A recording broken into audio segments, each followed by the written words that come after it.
Je vous salue dans le nom précieux de notre Seigneur Jésus-Christ. Que la grâce et la faveur de Dieu soient sur vous tous. Merci d'être nombreux à votre émission. Chaque fois, chaque dimanche, vous êtes assis devant votre écran et vous écoutez la parole du Seigneur. Et le thème que nous allons voir aujourd'hui est intitulé « Comment recevoir la délivrance de votre âme ?» Comment recevoir la délivrance de votre âme?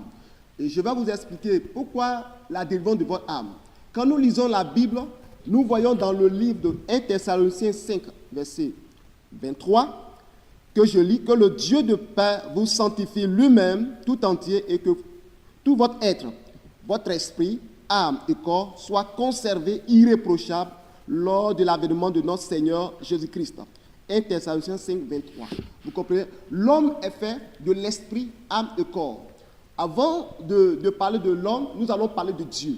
Dieu est unique. Il y a un seul Dieu. Il n'y a pas deux dieux, il n'y a pas trois dieux. Mais Dieu est en trois personnes. C'est-à-dire Dieu le Père, Dieu le Fils et Dieu le Saint-Esprit. Dieu le Saint-Esprit. Et les trois personnes forment un seul Dieu. C'est pourquoi Jésus-Christ a dit « Je suis dans le Père et le Père est en moi ». Et Jésus disait quelque part que l'Esprit du Seigneur, l'Éternel, est sur moi. Donc, Dieu est en un seul Dieu, mais en trois personnes. Pour voir cela, nous allons lire dans le livre de 2 Corinthiens 13, verset 13. Que la grâce du Seigneur Jésus-Christ, vous voyez, la grâce du Seigneur Jésus-Christ, l'amour de Dieu, ça fait 2, et la communion du Saint-Esprit soit avec vous tous. Ceux qui ont fréquenté peuvent voir que soit là est au pluriel, c'est-à-dire le Père, le Fils et le Saint-Esprit. Donc, puisque Dieu est en trois personnes, en un seul Dieu, le Père, le Fils et le Saint-Esprit, la Bible dit que nous sommes créés à l'image de Dieu. Donc, puisque nous sommes créés à l'image de Dieu, nous aussi, nous sommes en trois personnes, c'est-à-dire l'esprit, l'âme et le corps. C'est en cela que Paul a dit que votre esprit, âme et corps soient irréprochables au jour de l'avènement de notre Seigneur Jésus-Christ. Donc, bien aimé, l'homme est en trois parties. Dieu travaille avec l'esprit de l'homme. Et l'âme est beaucoup convoitée par le monde des ténèbres. Aujourd'hui, nous n'avons pas parlé de l'esprit de l'homme, mais nous allons parler plutôt de l'âme de l'homme. Mais avant d'arriver sur l'âme de l'homme, je vais vous expliquer comment Dieu travaille avec l'esprit de l'homme. Quand nous lisons la Bible, nous voyons bien que la Bible dit que l'Esprit de Dieu dit à notre esprit que nous sommes enfants de Dieu. Pour dire quoi? Quand tu veux recevoir un message de Dieu, le message vient d'abord par ton esprit et ton esprit communique à ton âme et ton âme communique à ta chair, à ton corps et le corps exécute. Donc tout ce que nous faisons, avant que le corps ne réagisse, il faudrait que ça passe dans le spirituel, c'est-à-dire l'esprit, l'âme et le corps. Quand vous lisez la Bible, lorsque Naaman est venu, il a reçu sa guérison, il partait dans son pays. Il y a Géasi qui a suivi Naaman pour aller prendre de l'argent, pour aller prendre les biens. Et ça avertit Élisée, mais Dieu va révéler l'action mauvaise, l'action méchante de Géasi, parce que Élisée n'a pas voulu prendre les biens de Naaman. Il dit, repars dans ton pays et va donner gloire au Dieu d'Israël. Donc, en le faisant, Géasi s'est dit, mais écoutez, si tu ne veux pas prendre tout ce qu'il a donné, mais tu peux m'offrir. Mais ce n'était pas le temps de prendre. Et voici que lui, il partait. Et Géasi l'a suivi pour dire, il y a des filles des prophètes qui sont venues et Élisée m'envoyait pour venir chercher les biens de l'argent, les habits de rechange, tout cela. Et Dieu qui est Dieu qui travaille avec l'esprit de l'homme, va travailler avec l'esprit du prophète Élisée, non pas son âme. Et il a dit, lorsque Géasi est revenu, il a dit, d'où viens-tu? Il dit, je ne suis pas allé nulle part. Il dit, mon esprit n'était pas absent lorsque tu as quitté, Naaman a quitté ton char vers toi et tu as pris tout ce que tu as. Vous comprenez? Donc, le prophète, Dieu travaille avec son esprit. Lorsque il s'agit de l'esprit, c'est Dieu qui aime travailler l'esprit de l'homme. La Bible déclare que Paul a dit « Je fus ravi en esprit jusqu'au 3e ciel ». Vous comprenez? Donc, le chrétien sur l'esprit du chrétien doit être en contact avec le Saint-Esprit. Donc, lorsque nous venons dans le sens de l'âme, le diable travaille avec l'âme. Et quand il s'agit de projection astrale, c'est-à-dire les gens qui sortent de leur corps, les sorciers, les gens du ténèbre, le monde mystique, occulte, qui sortent de leur corps, c'est-à-dire c'est l'âme qui sort du corps pour aller opérer dans le monde des ténèbres. Vous comprenez? Ce n'est pas leur esprit. Dieu, lui, travaille l'esprit. Il a donné l'âme à l'homme pour l'adorer. C'est pourquoi, lorsque vous lisez la Bible, Anne priait, elle disait que je suis en train de parler, mon âme est en train de parler devant le Seigneur. L'âme, Dieu a fait l'âme pour que l'âme adore Dieu, l'âme célèbre Dieu. C'est pourquoi également David a dit que son âme soupire auprès de l'Éternel comme une biche. Donc l'âme doit adorer Dieu. Mais dans le monde spirituel, c'est l'âme qui est facile à manipuler. Les sorciers manipulent l'âme. Un sorcier peut appeler l'âme d'une personne.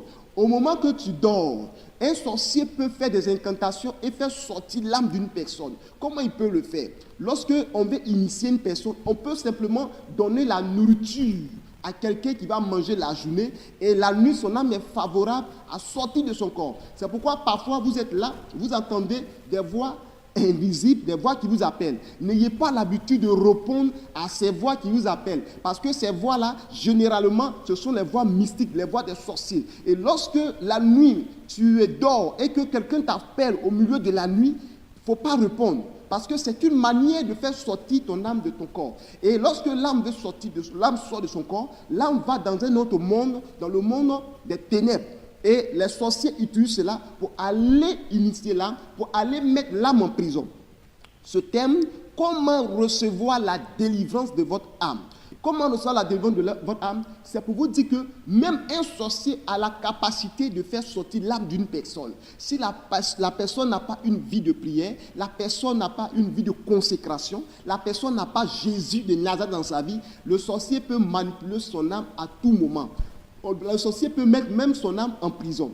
Regardez dans la Bible, lorsque Saül est parti consulter la femme médium, la femme a réussi, puisque c'est elle travaille dans le monde des ténèbres, Samuel qui était mort, la femme a réussi à faire monter l'âme de Samuel du séjour des morts. Vous comprenez que c'est clair, parce que le monde des ténèbres a la capacité de travailler sur l'homme. Mais je dis à quelqu'un, une fois que quelqu'un meurt en Jésus-Christ, aucune puissance ne peut manipuler l'âme. Parce qu'une fois que tu meurs en Jésus-Christ, ton âme va directement au ciel. C'est ce que je veux vous enseigner pour que vous puissiez comprendre que l'âme d'un chrétien ne peut pas être manipulée par qui que ce soit, par les sorciers ou les sorcières, par les occultistes.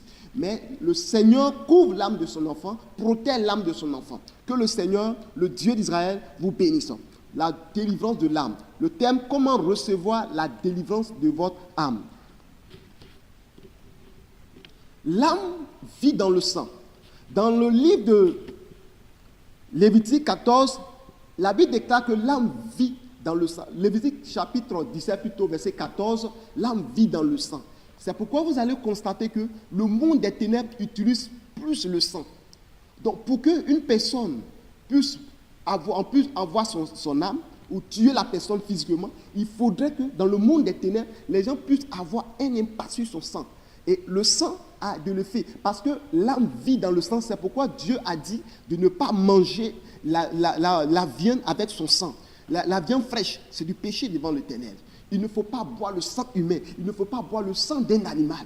Donc, le monde des ténèbres, lorsque un sorcier boit le sang, je vais vous expliquer pourquoi ils aiment le sang. Puisque l'âme vit dans le sang, ils boivent le sang, c'est pour arracher la bénédiction de la personne, pour arracher la force, pour arracher la gloire, arracher son étoile. Donc, en buvant le sang humain, c'est déstabiliser la personne, c'est l'emmener à ne pas avoir la grâce que Dieu a mis au travers de cette personne. Puisque l'âme vit dans le sang. Donc, une fois que l'âme, il n'y a plus de sang dans une personne, l'âme ne peut plus vivre dans le corps de la personne. C'est comme une personne qui est dans une maison où il y a la fumée, la personne ne peut pas respirer. Donc quand le sang est pollué, quand il n'y a pas le sang dans un corps, l'âme est obligée de sortir du corps. Là, on peut parler même de la mort. Donc comment le sorcier va tuer le corps? Pour tuer le corps, le sorcier va mener une maladie dans le corps pour que le sang soit infecté avec plusieurs virus, plusieurs bactéries. Et quand le sang est infecté, le sang est pollué, le sang est même empoisonné,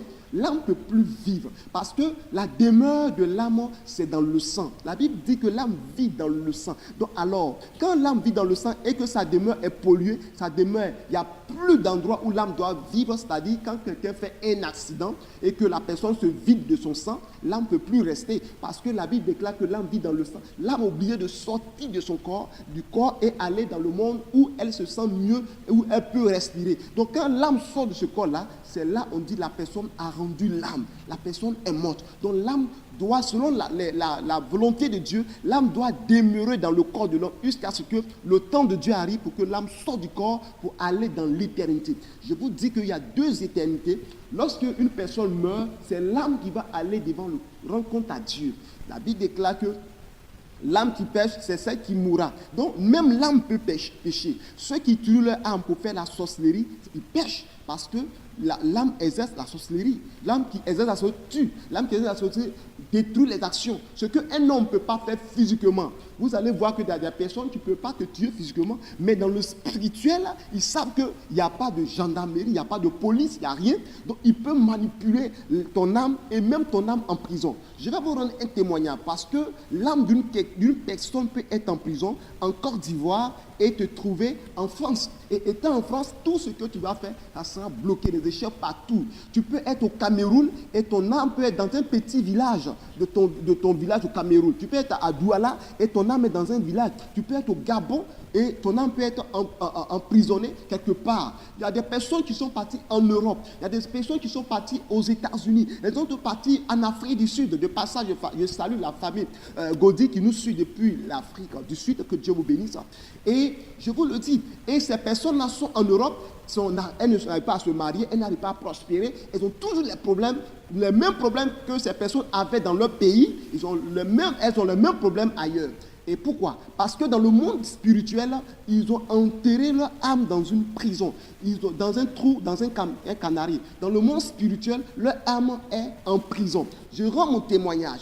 Une fois, j'ai commencé à faire, à un moment donné, j'ai commencé à faire le ministère et prêcher, prier pour les gens. Dieu bénissait des vies, mais moi, personnellement, ma vie n'était pas bénie. Les gens ne revenaient pas, l'église était vide, les gens n'avaient aucune considération de ma vie, pas d'offrande, pas de soutien, tout était fermé, tout était bloqué. J'étais dans la misère totale. On ne dirait même pas que j'étais un homme de Dieu. D'autres se posaient la question, même certains collègues se posaient la question, est-ce réellement je suis appelé par Dieu? Est-ce que réellement je suis appelé par Dieu? Parce que ma vie vraiment ne reflète pas la gloire de Dieu. Et un jour, j'ai prié et j'ai pris un moment de jeûne, de 14 jours de jeûne à eau, pour dire, Seigneur, qu'est-ce qui ne va pas dans ma vie?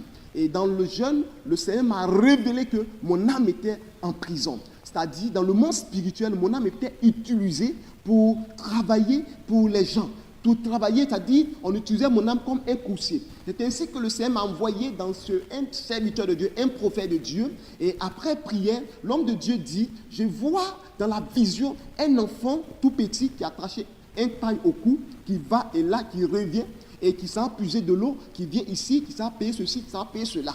Et effectivement, dans la réalité, ce qui s'est passé autour de moi, c'était comme un coursier. Ça a été révélé que dans le monde spirituel, mon âme était utilisée comme un coursier. Alors que j'étais serviteur de Dieu, je prêchais, je chassais les démons. Mais dans le spirituel, le monde des ténèbres a réussi à emprisonner mon âme. Et l'homme de Dieu m'a donné des moments de jeûne. Il dit, quand tu vas partir, il faut jeûner, il faut prier, sans même m'imposer les mains. Et quand je suis venu, puisque j'étais un homme de jeûne de prière, j'ai prié, j'ai déclaré, et le Seigneur a libéré mon âme. Bien-aimé, l'âme d'une personne peut être en prison. C'est pourquoi je dis à quelqu'un, tu dois prier, tu dois dire au Seigneur de montrer l'état de ton âme. Parce que si ton âme est en prison, tout ce que tu fais est bloqué. Si ton âme a des problèmes, tu as toujours des problèmes. Je dis à quelqu'un, quand tu fais un songe et qu'on te poursuit, il y a des personnes qui font le songe, on les poursuit, on frappe sur la nuque avec un gourdin et ils se lèvent le matin, ils ressentent les mêmes douleurs. C'est ça l'âme. Pour que la personne puisse avoir, le sorcier puisse avoir, il faudrait que dans le spirituel, il arrive à atteindre ton âme. Je me souviens bien encore d'un témoignage d'une femme où j'étais parti prier pour elle. Elle dit qu'elle sentait des douleurs au niveau de sa tête parce qu'elle avait fait un songe où dans le songe, ils ont tiré sur elle. Et quand ils ont tiré sur elle, et lorsqu'elle s'est réveillée, elle a eu des douleurs pendant des années. Lorsqu'elle m'a rencontré, et je lui ai annoncé l'évangile, je lui ai parlé de Jésus-Christ de Nazareth qui est capable de délivrer son âme.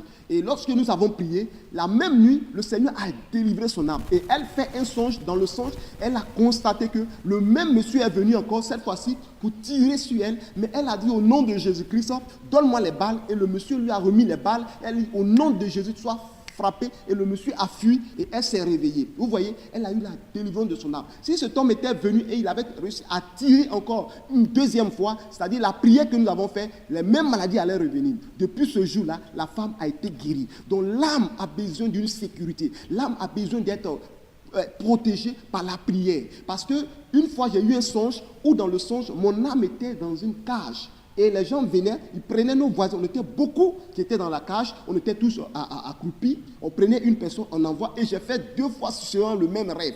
Et lorsque je me suis réveillé, le Seigneur m'a dit que ton âme en prison. C'est à la suite de cela que lorsque je suis parti rencontrer l'homme de Dieu pour dire, je ne comprends pas mon ministère, rien ne bouge. C'est là, par la révélation, ils m'ont expliqué que mon âme était en prison. Et lorsque j'ai prié, par la grâce de Dieu, je suis parti jusqu'au Ghana. Le Seigneur m'a dit, va au Ghana, parce qu'il y a un serviteur de Dieu là-bas, et va rencontrer cet homme de Dieu. Et je suis pas sans le connaître, le Seigneur m'a mené dans une église évangélique, un prophète qui n'a même pas imposé les mains, il m'a donné seulement les directives, jeûne et prie. Et en fonction de ça, le Seigneur a libéré mon âme. Bien aimé, le Seigneur est capable de libérer l'âme de quelqu'un. Il est capable de faire sortir ton âme de la prison. Quand nous lisons la Bible, nous allons voir que David même, son âme était en prison. Il a dit cela. On va prendre dans le psaume 142, le psaume 142. Notre âme s'est échappée comme l'oiseau du filet des oiseleurs. Le filet s'est rompu et nous sommes échappés. Notre secours est dans le nom de l'Éternel qui a fait les cieux et la terre. Le psaume, c'est le psaume 124, versets 7 à 8. 124. David même dit que son âme s'est échappée. C'est-à-dire, David, dans la Bible, on ne voit pas quelque part où David a été en prison. Mais David parle de la prison de son âme. Et en priant, David dit que son âme s'est échappée et a été libérée du filet du oiseleur. Donc, dans le monde spirituel, le sorcier peut lancer un filet pour avoir ton âme et faire de toi un prisonnier. Faire de toi une prisonnière. C'est pourquoi il y a des personnes dans leur vie, elles sont des prisonniers de sexe. Dans le spirituel, ton âme est utilisée comme une prostituée. Dans le spirituel, ton âme est utilisée comme un coursier. Et tout ce qu'ils font dans le spirituel, il y a eu des répercussions sur ton corps. C'est pourquoi tu as besoin que ton âme soit délivrée. David a dit ceci encore, comme je l'ai dit, c'est Psaume 142, versets 7 à 8. Et je lis, « Sois attentif à mes cris, car je suis bien malheureux. Délivre-moi de ceux qui me poursuivent, car ils sont plus nombreux, car ils sont plus forts que moi. Tire mon âme de sa prison, afin que je célèbre ton nom. Les justes viendront m'entourer quand tu m'auras fait du bien. » Alléluia. David parle de son âme en prison et David même prie pour que son âme soit délivrée de la prison. Tu as besoin de prier pour que ton âme soit délivrée de la prison. Certaines maladies peuvent te quitter. Si ton âme est guérie, tu seras guéri physiquement. Parce qu'il y a des âmes qui sont malades, il y a des âmes qui sont envoûtées, il y a des âmes qui sont des paroles de folie sur ces âmes-là. Et physiquement, ces personnes sont folles. Donc je dis à quelqu'un, tu as besoin que ton âme soit délivrée. L'âme est une révélation que je vais apporter à quelqu'un. Vous voyez dans la Bible, David et Jonathan ont fait alliance de leur âme, au point que la Bible dit que l'âme de Jonathan s'est attachée à l'âme de David. Et depuis ce temps-là, les deux ont une seule âme. Quand Jonathan est mort, David même a pleuré, parce que l'alliance de l'âme est une alliance très forte, très forte. David disait que, l'amour qui me lie entre toi et Jonathan est plus fort que l'amour de mes femmes. Vous comprenez? Donc, dans le monde spirituel, on peut lier ton âme à un esprit, on peut lier ton âme à un sorcier, on peut lier ton âme à un animal, au point que ta vie que tu mènes est rattachée à un animal, est rattachée à une personne. Il faut que ton âme soit rattachée au Seigneur pour exalter le Seigneur comme David pouvait le dire. L'âme a besoin de délivrance, l'âme a besoin de restauration. Et l'âme aussi a besoin de bénédiction. Quand vous lisez la Bible, vous voyez très clairement que Isaac, qui voulait bénir son fils avant de mourir, a dit, il voulait bénir Esaü bien sûr, mais malheureusement, c'est Jacob qui a été béni, malheureusement pour lui, mais heureusement pour Jacob et pour sa mère, parce que la bénédiction vient de Dieu. Il dit, envoie-moi un mets pour que je mange et que mon âme te bénisse. Et cette bénédiction est une bénédiction éternelle. Quand l'âme d'une personne bénie énorme, c'est une bénédiction éternelle. L'âme de son père Isaac l'a béni, au point qu'aujourd'hui, Jacob a eu les 12 tribus qu'aujourd'hui nous parlons, Israël. Israël existe encore parce que l'âme de la bénédiction de l'âme est une bénédiction spirituel qui a de l'effet sur l'homme, ça a de l'effet sur la vie d'une personne, ça a de l'effet sur un ministère. Je bénis quelqu'un par l'âme au nom puissant de Jésus de Nazareth. Que la bénédiction de Dieu s'attache à ton âme, que la bénédiction de Dieu t'attache à ta vie et que la grâce de Dieu soit ton partage partout où tu iras et que Dieu te donne la victoire sur toutes les forces des ténèbres qui veulent toujours engloutir ton âme dans une prison. Que le Seigneur vous bénisse. On continue et nous voyons également que la bénédiction de l'âme est très importante. Mais avant cela, je vais vous rendre un témoignage. Une année, j'étais en train de faire un programme de prière, un programme de feu, de délivrance, dénommé Alliance 12, que nous venons de faire. Nous faisons chaque année. Et je vous le dis, que je priais pour une femme qui était en France. Et la maman m'a dit que ma fille en France, son problème, c'est qu'elle commet l'adultère. Avec un homme, elle vient en Côte d'Ivoire pour commettre l'adultère. Et son mari était un blanc, un français. Mais son problème, c'est que son âme a été mariée à un esprit dans le monde des ténèbres ici. Donc, c'est ce qui faisait qu'elle avait un problème de sexe. Elle n'était pas satisfaite avec son mari. Elle laissait son mari pour venir en Côte d'Ivoire. Mais lorsqu'elle est venue en Côte d'Ivoire, elle s'en va comme elle a dit, elle repart. Et sa maman est venue. Au moment où on priait, Dieu me révèle que l'âme de cette femme est en prison et elle a été mariée dans la sorcellerie par le monde des ténèbres, par un homme.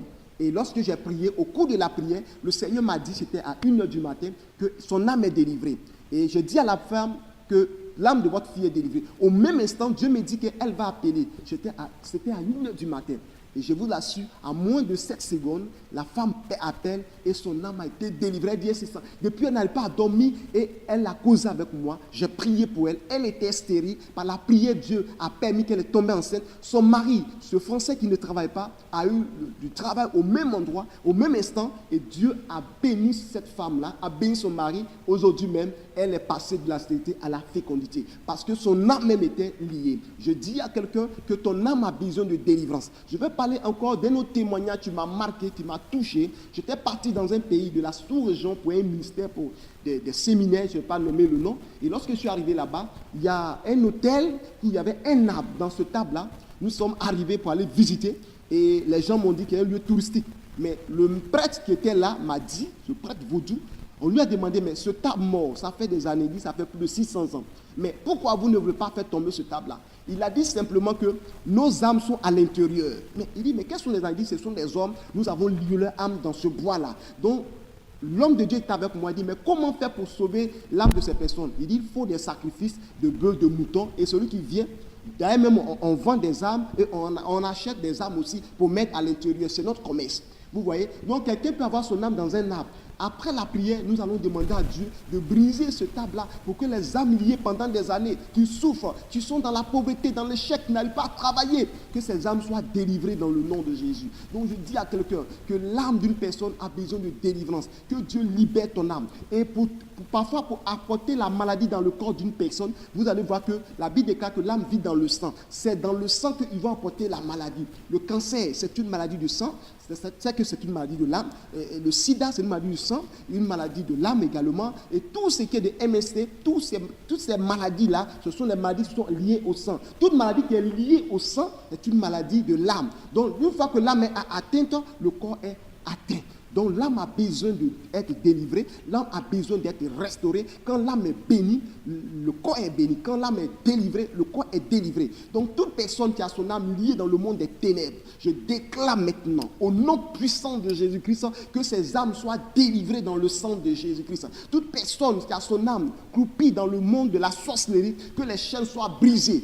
Que le Seigneur soit libéré. J'ai tellement de témoignages. Il y a des personnes que j'ai fait la délivrance, ou dans la délivrance, après, ils ont fait des visions. Il dit, au moment que l'homme de Dieu est en train de prier, j'ai vu que les anges sont venus me libérer dans une pièce noire, et je suis sorti, les chaînes sont tombées, et je me suis retrouvé au dehors. Et en fonction de ça, en fonction de ces témoignages, nous avons vu que ces personnes ont été délivrées et guéries. Je dis à quelqu'un de croire la parole, que le Seigneur peut délivrer l'âme d'une personne, le Seigneur peut libérer l'âme d'une personne. Et comme vous le savez, je suis un écrivain, auteur de plusieurs livres, et ce thème est tiré de mon livre, La délivrance de l'âme.